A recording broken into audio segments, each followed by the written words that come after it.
Hello, welcome back to my podcast, Woman Who Swim with the Sharks. I'm beyond excited because I have an amazing guest to read. I need to read her description because she's so many things. She's a power ocean woman. She's a shark ecologist and behaviorist.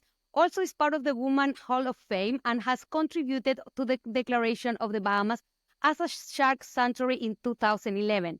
Also, she's a PADI course director, NSS, CTS, advanced cave diving instructor, TDH technical instructor, reviewed instructor, educator, speaker, writer, and photographer. Wow, Cristina Zenato, welcome and thank you so much for being here. Thank you, Pia. Thank you for having me.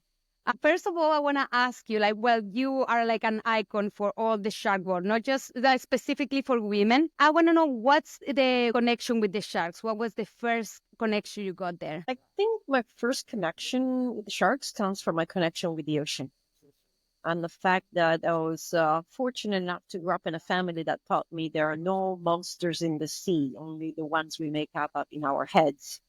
And I'm pretty sure that's applicable to a lot of calls in life. So by growing up with understanding that there were sharks and animals in the ocean, but they were not there to get us, there was already that understanding that maybe they were not as bad as they were portrayed. Furthermore, I have a little story. I remember I was 8 years old and I watched this movie of this guy that had sharks for friends. And being an Okay. ocean lover, I decided that one day I will grow up to be an underwater scuba ranger who swam Okay. around the oceans, protecting the reef, telling people what to do and not to do. And I would have sharks for friends. Okay, amazing. So this came from 8 years old. Wow, that was a pretty clear call for you. I know you're from Italy. So Mhm. what brought you to the Bahamas? Because you've been working in Bahamas with sharks for 30 years, if I'm correct. That's correct. I came to the Bahamas to learn how to scuba dive. In my background, Italian, over 30 years ago, which is a little bit different. I had not many examples of women in STEM. I definitely did not have many examples in what you will call the technical world. May that be engineering or may that be scuba diving. Mhm. And it was considered almost like off limits to us. But I had this dream. And so when I had enough money and enough time, I was 22 years old at the time. I went to a travel agency and I said, I want to learn how to scuba dive. And I had a list of 5 places where to go, and none was available. So they Wow. sent me to the Bahamas on this. I'm like, oh, we have a discounted rate. And I did my open water course and I entered the water on my first open water checkout dives. And as you know, here in the Bahamas, there was Caribbean reef sharks. And I surfaced and I was just like, you have sharks? And I remember the instructors and the reactions of the Bahamians, which just kind of like, of course, dummy, we do. It was like this kind of like, of course we have sharks. What are you talking about? But I'm being told so that it was so hard to see sharks. And so in a twist, in a series of coincidences, choices, and being in the right place at the right time, in 12 days, I changed my life. And when you got in the water, was there love at first sight with the sharks? Yes, it was How love was at it? How first was your sight. first experience? Well, like if you can remember the feel, so because I so many people that have never encountered a sharks, and when you do it for so long, they think you always like had it on you or whatever. How was your first shark encounter? Well, first of all, I hit the water and then descended, and obviously I'm dealing already with equalizing and buoyancy. But I remember looking at the sharks. There must have been a dozen sharks, and they were so elegant.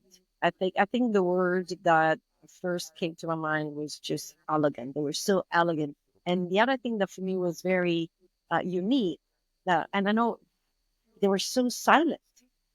Right? It's such a big animal, but they were so silent and so elegant, and I felt so clumsy and so noisy with the bubbles and my buoyancy and swimming, and so they were almost like someone I wanted to be. But there was no fear. It was just like pure happiness and pure fascination and pure emotion because I could not believe that the first time I submerged in scuba, I was actually with the animal that I had dreams about since I was a child. And it was a dream that I had put somewhat into a box. Sometimes adults do that. I'm gonna be this when I grow up, and the adult goes, so sure you will, sure, sweetheart. They have almost we. I'm an adult now. We have to be careful not to be condescending towards people's dreams, no matter how uh, far-fetched they might feel. I ran a marathon for Project Aware to fundraise for the sharks, so two marathons, and one of the signs that strike me the most at this marathon, it says the dream is impossible until you achieve it. And it's like, well, if you want to achieve your dream, you need to start going towards it. I think that's the one I've added, right? If you want to achieve your dream, you need to do something to go towards it. You cannot sit somewhere, let's say in a landlocked city, and say, well, I want to work with sharks. You cannot be in a landlocked city or in a city where there's no sharks and then say, like, let's say Milan. You cannot live in Milan and say, well, I want to work with sharks. It's like, start doing something to go towards that dream. I'm super interested because my story is completely different about this connection with sharks. I grew up being terrified of sharks. I've been like never getting in the water. Like I wanted to kill them all. Like this was me as a child with misinformation. What do you think it was like from you for such young age? You have this kind of call. Like I said, I think it was a call to the ocean. I grew up a water baby. My mom tells me stories when I was an infant. If Oh I yeah. had a restless night, she will draw a bath and she would just put me in the bath. And as soon as she put me in the water, I would cry. Most babies cry when you give them a bath.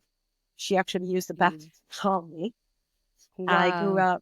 up with a father and a mom on that love going to the water. And so my father from a young age took me to the water. I remember being like 3 or 4, and he will uh, literally grab me from my butt, and I'd be like, push me down, push me down, push me down. And he will just, I would try to swim. I basically will be like a floaty frog, but he will grab me Yes, from my yes. butt and I will just try to dive down. So I definitely had a positive relationship with the water, a healthy relationship. My father was an ex-military diver, so he knew also the dangers of the water. So I grew up into this day with, you need to pay attention to the water because it's not your world.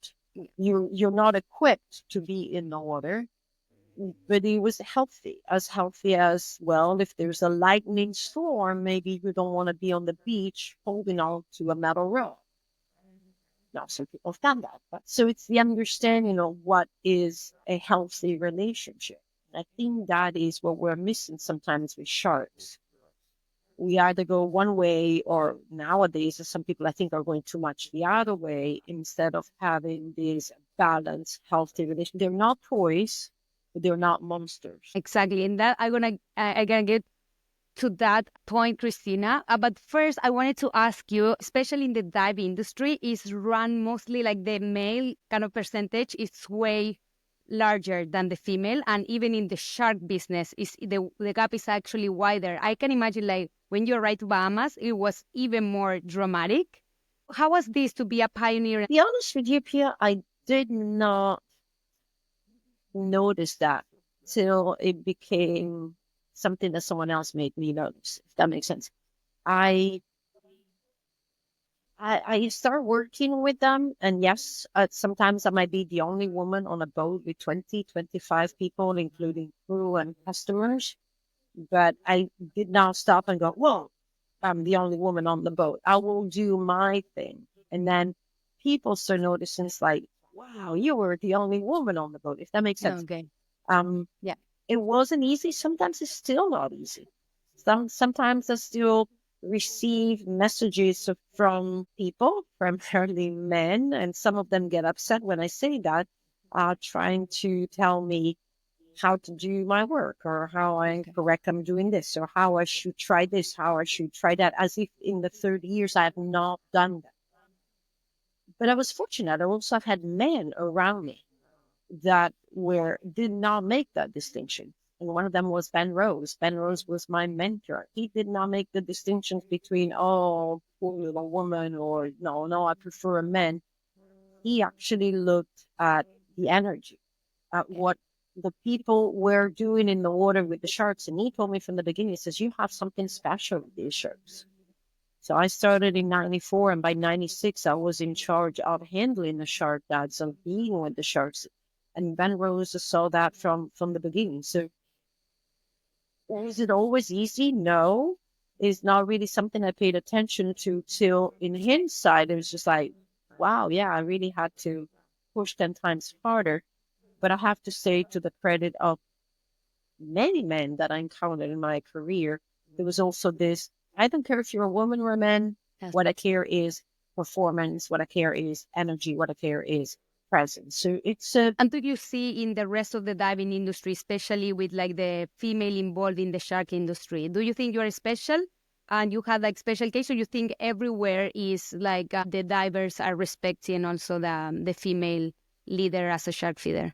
no, I don't think I'm special. I think I still have to earn my badges. What I'm trying to say is at the time, maybe it was just so ingrained into us women that in order to obtain something, you really had to earn your badges, that you didn't realize the difference in treatment till you went Okay. into a insight. So there is still a little bit of a bias, but then it can go both ways. It's one of those topics that I trust me, I think a lot about these things, right? Being a woman in this industry makes us work 10 times harder and Yeah. 10 times more to be recognized at the same level. But then sometimes when maybe you reach on the other side, which is with a lot of work, in a Hmm. certain way, you still pay the price because they're like, oh, wow, you're so amazing. It's just like this unspoken, Love it. you're so amazing. It's like when people tell me, you look so Yeah. amazing for your age. And it's like, no, you look so amazing, period. Yeah. You're so Great. amazing, Yeah. period. Yeah. Not for being a woman, not for being a man. I think, again, you need to look not if the person is a man or a woman, but what is their intent with the sharks? What is their relationship with the sharks? Because let's face it, and some people might hate me for this, but there's a lot of women out there who's it uh, being a women with sharks as something for themselves, not for the sharks. In a certain way, sexualize the shark diving industry. And it's like, we shouldn't do that. We should actually sharkalize the shark diving industry. It should be about the sharks, it should be about the animals. I love it. I love your reflection. I'll really will think a lot about that. I love it. I never hear it like that, and you give me a really answer that will reflect a lot. Christina, you're a shark behaviorist. Can you tell me a little bit what this means? Shark behaviorist means observing. It means looking, and it goes with being an ecology. Ecology studies the relationship of an ecosystem and its inhabitants. One of the things that I think as humans sometimes in these studies that we miss is that the blatant interference of humans. So you can say, well, you're down there blowing bubbles and you're watching them or you're interacting with them, and that is not uh, completely the study of ecology, but it's just like when we do interfere with sharks, or we create noise, we go fishing, or we dug out mangroves, we develop river estuaries. So I think ecology and behavior needs to have a human component in it if we really want to establish a better relationship. So behaviors means thinking at sharks and looking at sharks from possibly a shark point of view, which is not always possible, but it's trying to Mhm. take my human connotations out of observing these animals as much as possible. And when people define a shark behavior through an anthropomorphic interpretation, I actually go back and say, hold on a second, but if I was a shark, and never mind if I was a shark, if I was a Caribbean a female shark that lives on this reef and this is happening, how would I behave? Because that is a problem with sharks. A lot of people go, sharks do this and sharks do that. And if sharks show up, you do this. And I always tell people, it's like, okay, so there's a shark in the world that is the size of this pen. It's called the dwarf lantern shark. Okay. And there's a shark in this world that is as large as a bus, and it's the whale shark, which is the biggest fish in the ocean. In between, you have sharks that eat conch, lobsters, plankton, seals, tuna. sardines, you name it. You cannot lump a behavior into sharks to this, just to that. Sure, being a behaviorist is actually downsizing the word shark to Okay. more the individuality of the species, Okay. the connection that comes into us entering the world. Well, how does this affect them? And then furthermore, bringing it down to the individual. So we need to look at these animals as thinking, breathing uh, creatures. They're in tune with their environment, and at a certain point in this environment, we also come in. So that's what behavior for me is. You cannot lump sum it. You have to be more specific. I love that. I did not know about that as well.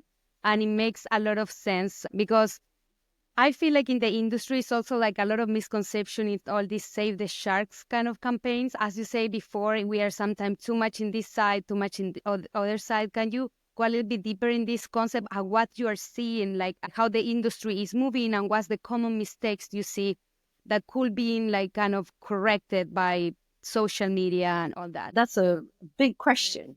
Um, so from a shark point of view, and I just recently corrected something when people go, "Oh, shark are gentle creature."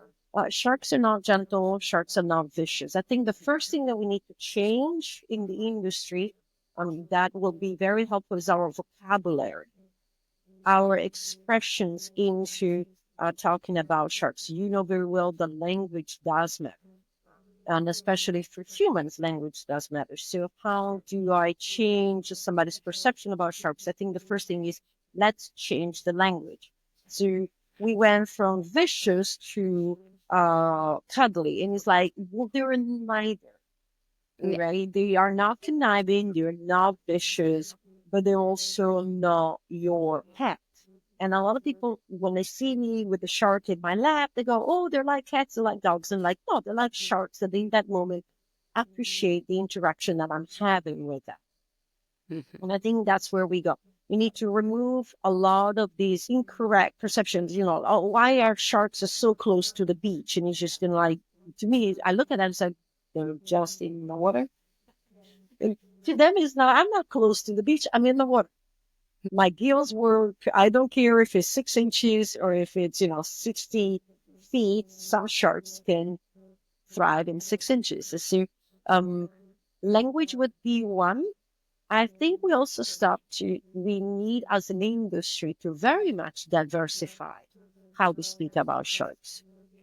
I think, and as an industry, I'm talking people that dive with sharks, people that maybe want to teach people how to interact with sharks, or how people want to be with sharks. And sometimes, let's face it, it's very difficult. I'm guilty as much, right? It's very hard to say, well, let's do this because, but if I'm talking about interacting with a tiger, is not interacting with the Caribbean reef sharks, is not interacting with the great hammerhead, and it's not interacting with a tiger over the deep blue or the tiger over a sandy bottom. And I think that is where the industry needs to start being more specific. It's usually Okay. when people ask me, the chainmail suit, do you wear that with tiger sharks? It's like, no, I wear it only with Caribbean reef sharks, and not even with all Caribbean reef sharks, only the specific shiver, only the specific occasion for these beauties. When I'm over there with the other Caribbean sharks, I don't need it. When I'm over here with the tiger sharks, I not need it. And I think as an industry, we need to start doing that. This is location, species specific, especially when we talk about interaction. I think that would be the other one is very much a language. You need to change a lot of it, the language, and bring it more to a neutral ground. To me, the perfect example is we have been able to have people fall in love with polar bears. Now, if there's an active hunter on this planet, it's the polar bear. And we know that he's an active hunter even towards some of the humans and their dogs that live in that location. Things that sharks are not.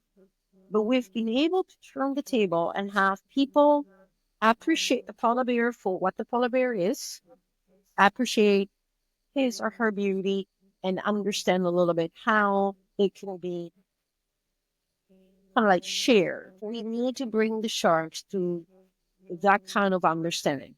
Some sharks are easier to be with, Some sharks require a little bit more work to be with or a little bit more attention, but it doesn't make them more vicious or aggressive or dangerous. It's just a matter of understanding what you're dealing. That's great. And in like a simple words for like people that they don't have much knowledge about sharks, why sharks are so important to have a healthy ecosystem? Keystone species. Can you say it again, please? Okay. Keystone species. A keystone comes from the Roman arch. Welcome to my background, which is Yeah. art, history, and culture. The Romans built arches without using cement. And what they did is they used in the middle of the arch a stone that was just shaped to actually exert external forces. And they put all the other stone in and they put the stone in the middle, and the stone kept the entire arch sustained. You remove the stone, the entire arch will collapse. So in the ecosystem environmental world, we call it keystone species because without a species, the entire ecosystem would collapse. They are that stone that has that external push that keeps the entire arch suspended. And I think that is what people need to understand is that with it, if you remove some other animals, there might be a little bit of imbalance, a little bit of a shake off, a little bit of a tremble. And again, we still don't have all the answers of what it means removing even the smallest of the creatures. But removing sharks causes the arch, and in our case, the ecosystem to collapse. So how do they do this? Is well, most sharks regulate the food that is available by removing. We know there's dead, injury, dying, decaying, sick animals. But what people don't realize is sharks also have, um, like a presence, very much just a presence. The mere presence of a shark in an area changes the behavior of their prey and the mesopredators that are below them and causes a more balanced redistribution. I'll give you an example that I just experienced recently. I was visiting some friends in Milan. I hadn't been in Milan in 30 years. So we're walking back to the train station. And my friend, she's from Milan. She goes, look, she said they deploy some police and military forces. And I looked around and I'm like, yeah, I said, what's the point? Everything is so nice and calm. And she said, well, that's the point. The mere presence of a policeman with a van standing there has removed some of the issues that were experiencing around the train station in Milan. People having their purses stolen, or people being, robbed, or people, or little scuffles going on. Well, the sharks are that mere present. The police is not enforcing anything; they're just standing there. But the fact that they're standing there, everybody in the squares behaves.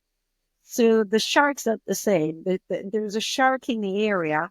The grazers and the other fish will behave maybe more respectfully and better, and they will not create as much havoc as if there was not a guardian. That's a great way to put it. I will use that a lot for my divers when they ask me, because sometimes for me it's hard to explain it, but with that example, I think everybody could kind of relate. You're putting like a very amazing example there. You can use other examples. I mean, even imagine a classroom with children, right? Okay. The teacher can say, okay, guys, you have a little bit of free time, but the teacher still sits in the classroom. I know, you've all been good to that. The moment the teacher leaves the desk and closes the door, just the voice level of the students goes up. Without creating any mischief. So that's what sharks do, more than just eating and removing. It's just their presence keeps the voice level of the classroom at the correct level. But I absolutely love it. I will use it. Thank you. You're welcome. Every time it's like a shark attack, the first thing actually I do, I go to your Facebook page to read your what do you think and say about it. One of my favorites was this guy was attacked in Australia. The header was like, man was attacked by a shark in Australia. And then you explain, and if you say, well, if you look more into the cause of the attack, the guy was actually trying to ride the shark. So the header of the news should have been, a guy tried to ride the shark and the shark defend himself. And I really, that stayed in my mind forever and I use it a lot. If you can develop also this idea a little bit more on how you see the media phrasing and how much they hide about what's really behind the shark attacks. Well, and this, forgive me, I usually try not to call them shark attacks. I usually to call them shark bites. Okay. Not because, and I know some people that have been bitten by sharks, they actually contacted me through private messages and said, well, I felt attacked, and I get it. But usually it's a shark bite that is triggered by uh, a book full of reasons that sometimes we don't even know. We were there before, we didn't know what happened to the sharks. One of the things I think we forget is maybe the shark is old, maybe the shark is injured, maybe the shark is unable to hunt like he or she used to. The the other problem is very much the, like you said, is the wording. The guy jumps on a shark's back, the shark swims away, and I think he didn't even get bitten. I think he was like, as he swam away, it just um, burned the skin or something like that. I can't remember because it was some time ago. But yet everybody was just like a shark attack. And it's like, well, how would you react if somebody jumped on your back I while don't. you're walking the street? So for me, it's important to look at sharks and try to identify shark behavior a little bit more through their eyes. So even if it was let's say, a shark bite, what could have been the causes? What could have been going through the shark's mind? I honestly imagine sharks going around with a tablet going, okay, the 10 reasons for which I will trigger a bite. Okay, this reason checks. Yes, Oh this one my checks. God. No, this one doesn't check. No, will not bite. And that is what sharks do 99% of the time in the water. Does. And then sometimes they'll check all the boxes and then go, ooh. So I think the problem is with humans, we have this arrogant attitude that everything is ours, every environment is ours, and that the rest of the world, the rest of the animals, the rest of the ecosystem have to adapt to us. So we call them pests or invasive or a nuisance or dangerous, or but we do not look into the cause of what sometimes we encroach, which is more than them encroaching into us, it's us encroaching into them. And I think that is And the and you issue. think that the media use this just for the morbo of it? Do you believe that like Well, happened with no, but Shark Week and all that?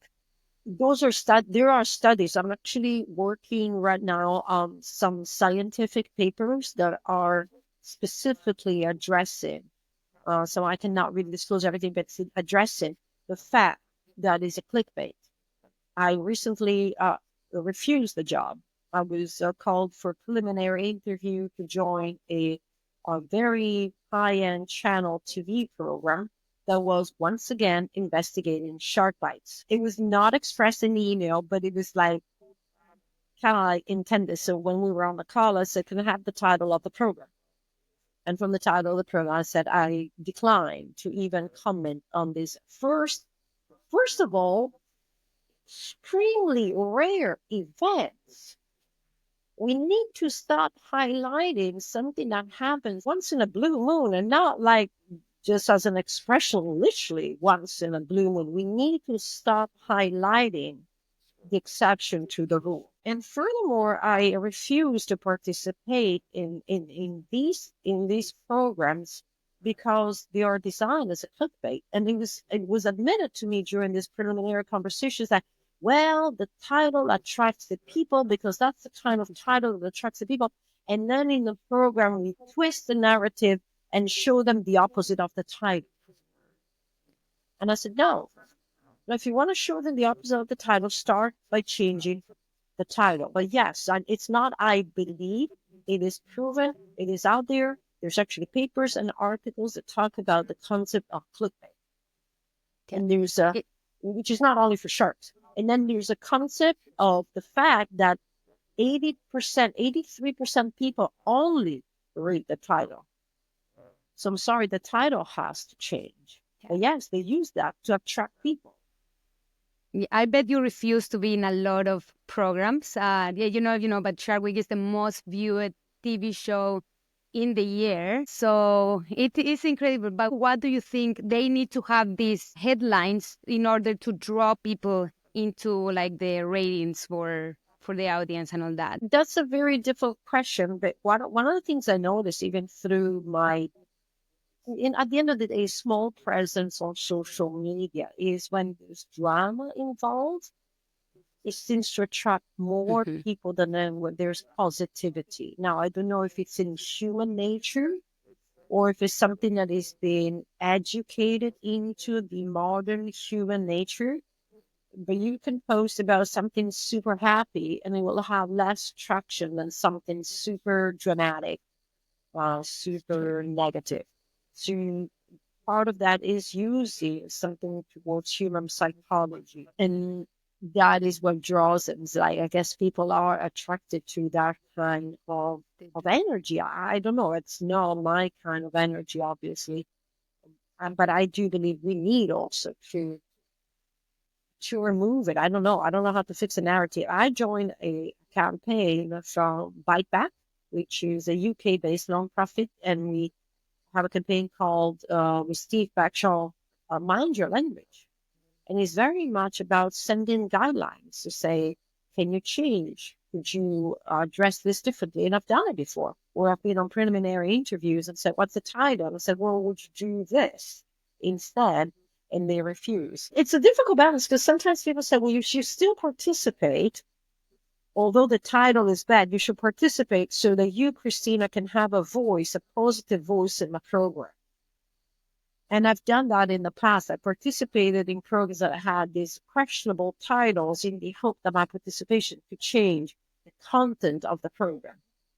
But I've come to a point where I need to be truer to myself Yeah. and say, no, I will not participate unless the title also matches what is the content. You can use drama to then say, well, that is click title. Here is the truth. It's like, well, why don't you start with the truth Yeah. It's that instead? tricking. It's tricking people at the end. Yes, and I've done it in the past. Don't get me wrong. I've been on programs that have the attack word in it, and with the hope that I could change something. And I realized also in the program I was tiptoeing around every sentence that I was saying because in the back of my mind is when are they going to try to trick me? When are they going to cut my sentence to fit their agenda? And I said, well, this is no longer, in a way, it's no longer fun. I don't want to sit there and be worried about every single word that I say because you can cut it and paste it and put it however you wish to serve your narrative. And so I kind of like pulled out of all of that. And it may sound easy. It's not an easy choice. And as you sometimes it's not an easy financial choice. There's some of these programs come with a financial support for participating that I'm trying to make And more because sense. they have the audience too. But do Yeah. you blame Joss? You think Joss caused a lot of this issue with sharp reputation? How old is Jobs? Wow, I don't even know, like 40, 50. No, 50? 50. It's actually celebrating the 50 years Oh, next year, right? So the Jaws as a movie in 1975 caused a upscale of the negative perception of sharks. Absolutely. It was devastating. Let's not forget, though, that also caused an increased interest of people in sharks. It was the first time it had both. It had the killing revenge that happened with a lot of people, but it had a lot of people going, wow, sharks that I yeah. didn't know sharks. And there's a lot of people that get into marine biology. But let's say even if it had a 70-30, so 70 negative, 30 positive, it's a 50-year-old movie. It's a 51, 52-year-old novel. Mhm. Peter Benchley wrote a novel. I have Jaws, the book. It says a novel. I have the movie. The movie is a movie, a work of fiction.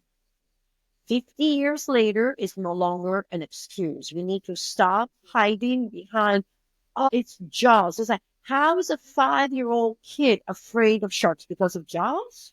Okay. No, I'm sorry, no. So Jaws had its negative impact by all means. It has its positive impact. But 50 years later, we need to put it, let's please put it to rest. Good. I do not blame it anymore. We got to stop blaming that movie. Maybe we should have stopped blaming that movie 30 years ago when I started, 20 years into its story. This Wow. is a lame, Yeah. lazy excuse. Excuse. Wow. This is like a slap in my face, Christina. Yes, tell me all these things. I need to stop blaming This Joss. is why would we? It's a Peter Benchley. They did not come out saying, "Hey, by the way, this is a documentary. Yeah, This exactly. is a You're so right. science book." No, the guy came up with the It's a story. novel, Was it it's is fiction. Yeah. is it very compelling? Absolutely. You know what they actually did really good is exactly that. They tapped into human psychology. They actually tapped correctly into the audience to create what Jaws has created. So Wow. their thing is about how they were able to really scratch into humans' arrogance, into humans' ancestral fear, into humans' uh, feel of inadequacy and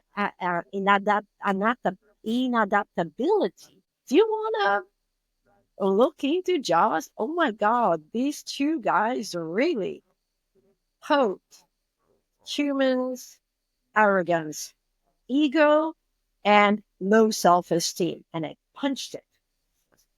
And human reacted. Wow, you're So so please, right. can we put Wow. Jaws to rest?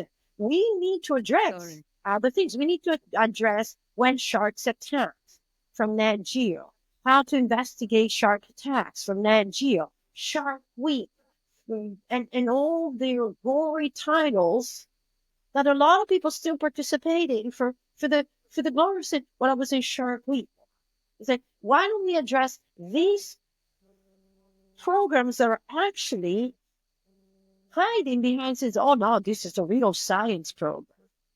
This is real research. It's like, is it? Is it really? So why does it start with this usual ominous music and the little weird looks? And that is just for attention. Then I flip the story. Wow, Start with that's the a good. story. Start with the story that there's 11 million U.S. American, a U.S. citizen that swim in the coastal line of the United States per year. And there's an average of 10 shark bites registered per year. But let's bring the number to 100. 11 million people per year and 100 bites. Yeah, putting into statistics for sure looks like. We need, I don't know, and I don't have all the answers, but I found it frustrating. But here's the University of Michigan did a very interesting study. They had some subjects and they basically asked them, um, part of that was actually to see how much media has influence over people's perception. And they said, what are the most deadliest events in the United States? And the choices were asthma, drowning, earthquakes and tornadoes. And the people that were in the study answered tornadoes, earthquakes, drowning, and asthma. But the reality is that is asthma, drowning, earthquakes, tornadoes in that order. And we're talking about in the thousands versus the dozens. Con- But Wow. the reason why is when there's a tornado, when there's a hurricane, when there is the hurricanes that we just had, when there is an earthquake, there is so much attention to it. Yeah. But the news never every day say, today, 230 children died of an asthma attack all Yeah. over the United States. Today, 390 people died of a car accident all over the United States. We don't hear that.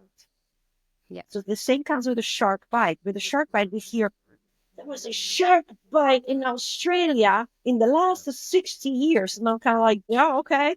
Yeah, and There in was between, one, many people were killed by coconut. or in that meantime, how many people swam that beach in the last Yeah, 6 years? How many people surfed? How many people speared? How many people yeah, waded the water? So for me, is if you give 1 minute interview on the shark bite from that day, then you need to give a minute interview to all the people that, never mind through the year, but maybe just a day were in the water around that event. And you would already have a very much a humongous scale of 240 people were in the water in the last 24 hours and one bite. But yeah. it was one bite over 60 years. So let's do 245 people per day for 60 years. Wow. It's a crazy example, but I think that is the problem. The problem is one shark bite in Hawaii, and people in Japan know about it. Yeah, exactly. The news travel all over the world. Like the first thing, like people when come to the Bahamas, they mention every single one and like what's happened to this and what happened to this, and people remember them. All the news that were other news in between, they forget. Like the shark bites is what people actually remembers. But Is in between, how many people, you and I alone, have taken snorkeling, scuba diving, swimming, watching sharks in between the shark bites? You and I alone, never mind all the shark yeah, operators of the Bahamas, all the people that come to the yeah. Bahamas with their own boats that jump in the water, sometimes like, whoa, you need a little bit more training there.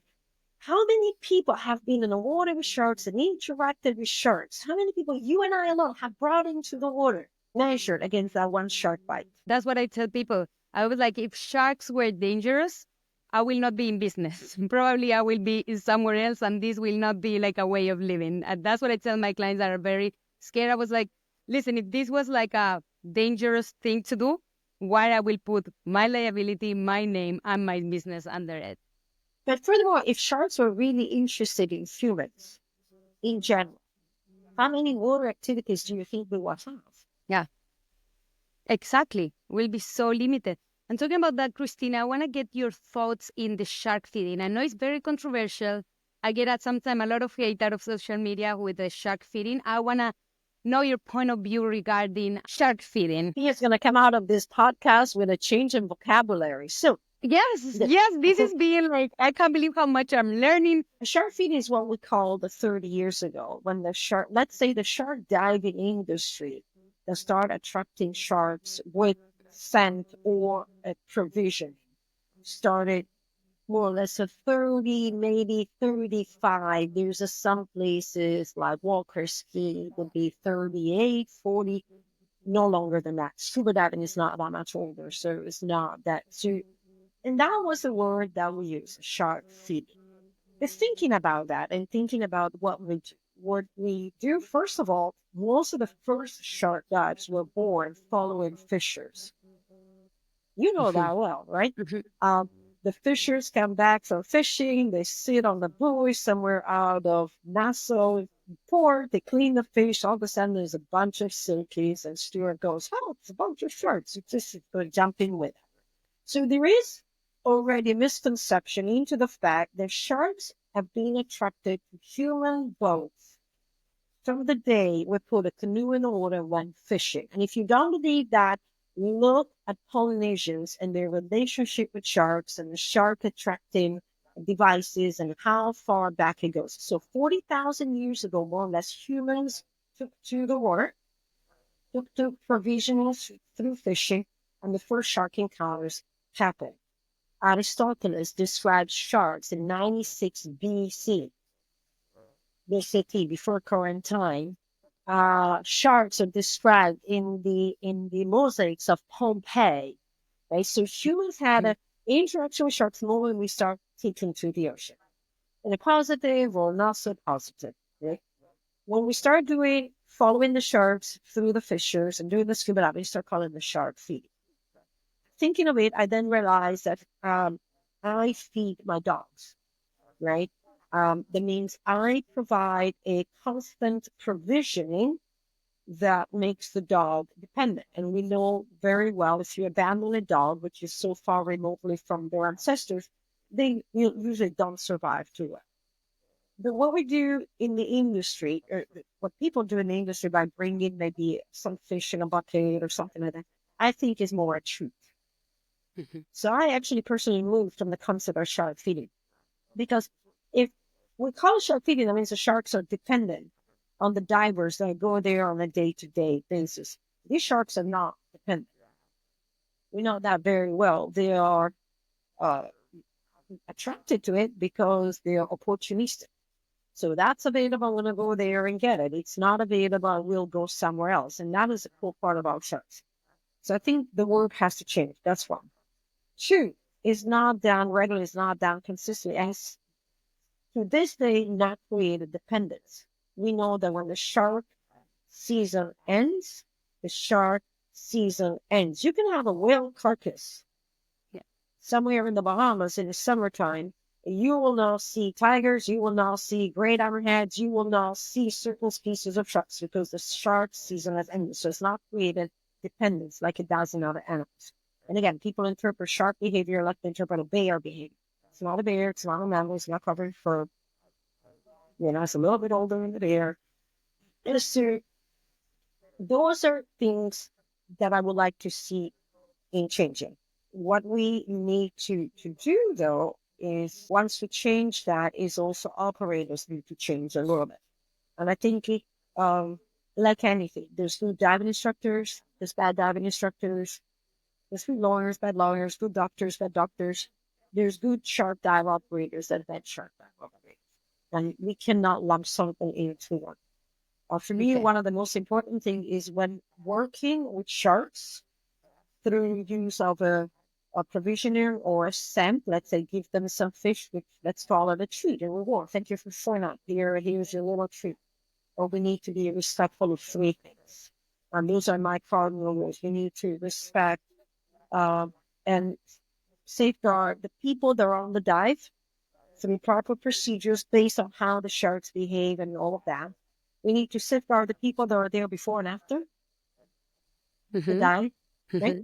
And we need to safeguard the sharks. In order to safeguard the sharks, we need to safeguard number one and number two. Because when we don't safeguard number one and number two, then the sharks pay the price for it because people go there and says, well, this is dangerous, blah, blah, blah, kill the sharks.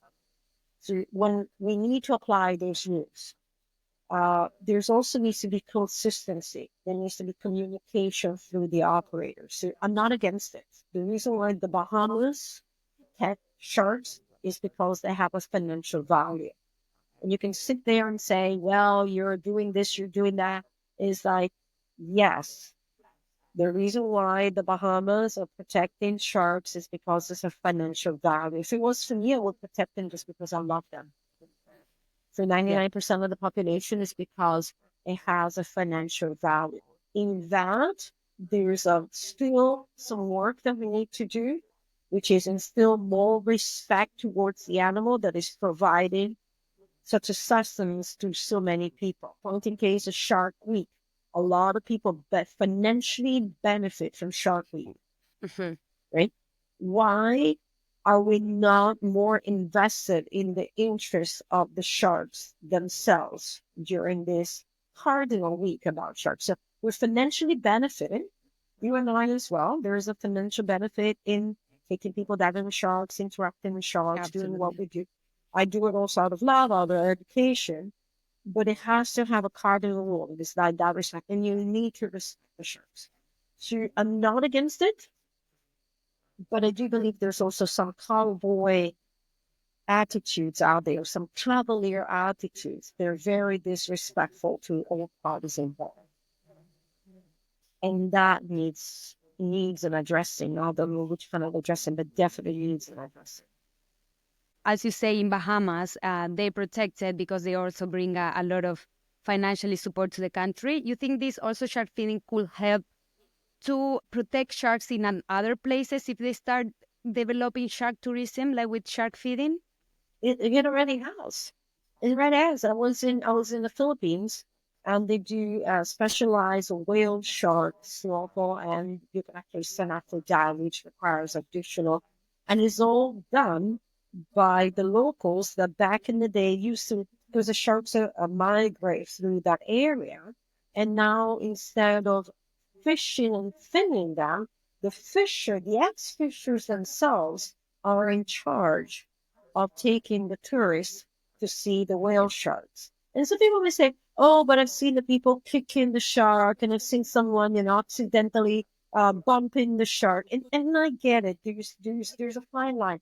But when I look and I think, what are the options? These guys who live in the village either go out and kill this whale shark that is transitional through and cuts the fins off, or they actually take people to see the whale shark. And yes, accidentally every once in a while the tourist bumps into the whale sharks or anything like that. But they're also big animals, and if they don't really like it, I've seen them. They dive down away from the people, right? They don't need to stay on the surface. So between the two, I pick the shark interactive activity versus a shark finning activity. It's happened in Palau. Palau was the first one that said, now we need to protect sharks, and they do shark dives. It's happening slowly in the Maldives. In some area, all of a sudden they went, wow, these are 10 tiger sharks that keep coming back. Maybe we should protect them around here so that we keep having tourists that keep coming back. It's a long road. There's a lot of misinformation and miseducation about it, but a lot of misconception. A lot of misconception comes from those people. I'm sorry to sit at home and they're like, I know better than thou, being in the water for 30 years. Sorry, I sound bitchy, but it's true. They'll have all these preconceived notions that have no practical application. They have no empirical verification because it's not true. It does not apply to sharks, and it does not apply to sharks and human interaction. Like I said, if sharks were really attracted to scent and fish provided by humans, would have had these issues that started 40,000 years ago. The first And ones to attract sharks to boats were not the divers. yeah, exactly. Christina, and also, if I'm correct, do you speak five languages? Mhm. And a lot of people say you speak the sixth one, which is shark language. Can you tell me a little bit more about this? What is shark language? I want to learn it and where I can sign in to take the class. Shark language is, I don't think that I speak shark language. I think I interpret shark language. I'm borrowing this from a dear friend from the deaf community. When you have someone that uh, interprets hand signs, they're not translating, they're not speaking it, they're interpreting hand signs into a vocal. And I think that's what I'm doing. I'm interpreting shark language. I think it comes, you can sign up, you already signed up for it, Pia. You signed up for it many, many years ago when you came to the Bahamas and started diving with sharks. In order to interpret a language, to understand it, is to live in it. And living it in the limitation that it is in living on the water, right? I can spend 3, 4 hours a day with sharks. It's a lot compared to many other people in the world. But what is it in a 24-hour period, right? Um, but to sign up for shark language is maybe to be in the water with people like us who spend a lot of time in the water with the sharks, that observe their behavior, that listen in a different way, not just by spoken word, but listen through how do sharks speak, body language, or reactivity. They react to our presence, to our energy, to our hormones. So through observation, through what is I call a relationship. And to build a relationship, you need time. You can't helicopter in 2 weeks out of the year, jump, go diving and say, oh, I have a relationship with these sharks. It's like, no, that's called speed dating. That's When you the come end out of of the. speed dating, you do not have a relationship. Relationship is built over time. And I think Okay. that is where my shark language or shark interpret comes from. Is I spent countless hours in water with them. But I also went around the world and I talked to other interpreters. And I've been for hours and hours and hours in the water with other sharks. When I went to Fiji, I would do 3, 4 guys a day just sitting there watching the bull sharks, just watching them interact with the other fish, watching interact and listening to the people, to the Fijians like Lucy or Papa, who have this experience with bull sharks and listen to how they saw and interpret that. It doesn't come by, you can start by coming and visiting, doing some of our classes. Absolutely, that's when it starts. But then it comes with dedicating time. Perfect. Christina, and I really love your phrase, and I want you to do, if you can do a little reflection after it. Knowledge is power, and through knowledge, we can conquer and defeat unfounded fear to better connect with our oceans and our environment and strive to live in a mutual benefit. What is the best advice you can give people to get more knowledge regarding the sharks, like people that they don't get to dive with them every day? That's a difficult one because of all these clickbaits and all these high top YouTube videos that people are posting to attract more attention. Believe it or not, quite a lot goes back to the old fashioned books. I think some of the best information I received from some of the old books from Ron and Valerie Taylor, from Michael Bright, because they had maybe more a external approach. So that's one, is actually start reading about the physical part of sharks, biology, different species. There's a beautiful Smithsonian book that has 520 description shark species in it with all the tables. So just also learn more about the word shark. Remember the smallest shark in the world and the biggest shark in the world and everything in between. The next one is maybe, follow me. Follow accounts of people that you realize that when they speak about sharks, they speak for the sharks in a more balanced manner. Um, I would say stay away from the clickbaits, stay away from the news, and delve more into an ocean or a love diving community. Sometimes, even if you're not a diver, connect with divers, connect with a dive club. Some people will nail me with this, but that's my opinion. If you're in an area that is not close to the ocean, there's aquariums that, like everything, there's good aquariums, bad aquariums, but aquariums have educational programs. They have a first step into maybe seeing like little sharks in a habitat that gives us a different perception. Reach out, ask questions rather than casting judgments. You see something like on my video or your video, reach out to us, ask questions. One of the things I say, I live by 3 words: exploration, education, and conservation. We explore our heart. We need to explore not just the unknown. I explore the unknown, I explore caves and explore a lot of things, but we need to explore the known. And this thing, when I start diving with sharks, while I was told the known on the surface, dangerous, pay attention, life threatening, this is dives, it's potentially dangerous, you could die, and then you go swoosh, and you go in the water, and you're like, Well, yeah. wait, no. So anything you said on the surface does not match with what we're doing right now. So I start questioning the known, the shark language. I start questioning what I was told on the surface with what I was observing on the water. And I start saying, well, it doesn't match. And that is when I start saying, where is the reality of this? Where is the truth? So sometimes question things. Okay. Ask questions. So I want to ask you so many things. I know you're like in vacation and you took your time. I appreciate it so much, and you have so much knowledge. Truly, you are my guru. When I need to like answer like a question for somebody, sometimes I go to your Facebook and look into your answers. Like, Cristina, say this. So I really am like, you're really like a leader in the industry. I admire you, Thank and I you. thank you so much. I would love if you can tell people where they can find more of your reflections, more of your posts. If you have, I don't know, a website, like where is your social media? I would love to share it. Also, I will put it in the description. But if you can share it Well, now, it would be great. I am on Facebook, Instagram, LinkedIn, and X, a former Twitter.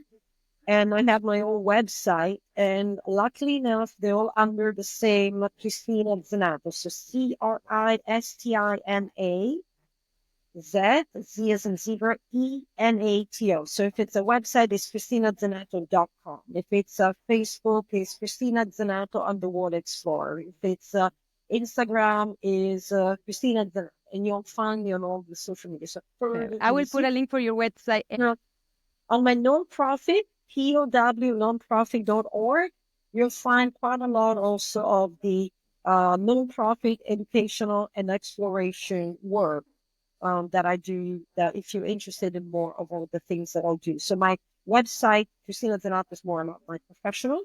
And then the nonprofit is also how do I combine these two? How do I merge uh, being in the water, working with sharks, but also giving back to the environment, to conservation, how to blend Which the is very two in. important.